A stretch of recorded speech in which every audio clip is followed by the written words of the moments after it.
mie tu. Ukitaka kujua mtu mwenye anachukuanga vitu very very personal. Ni yule mtu anakupenda sana.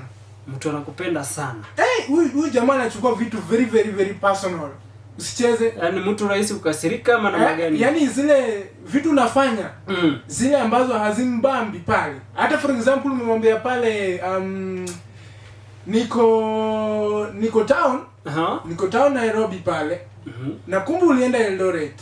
Nakumbuka unajua? Basi hapo inakuwa ni tata sasa kabisa. Amechukua very personal anasema, wewe ile siku nilidanganya. Na unajua hiyo ni 2 years later. Miaka zimepita 2. Lakini anakumbuka mpaka siku tarehe kabisa. Anasema hiyo ni 2 years later. Ile siku nilidanganya ati ulikuwa tao. Kumbe ulienda Eldoret. Sasa tena unaniambia tunaenda Kisumu. Unafikiria siko show unaenda Mombasa au nini? Hapo ndio wanasemanga sasa wewe unaniona kama ile.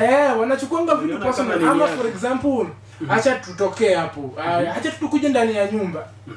Au kuna huyu mpenzi wako maybe maybe ni mgonjwa pale amekwambia endo ukaninunulie pale dawa. Mpenzi wangu huyo. Amekutuma. Alafu kasahau. Umesahau umerudi. Nimeenda? Ukasahau kununua dawa umerudi. Ndio hiyo sasa. Wewe siku hizi. Unasema ni koti imefunguliwa sasa. Sasa wewe siku hizi nikusomewa mastaka. Hata unitaki unishughulikii hali yangu.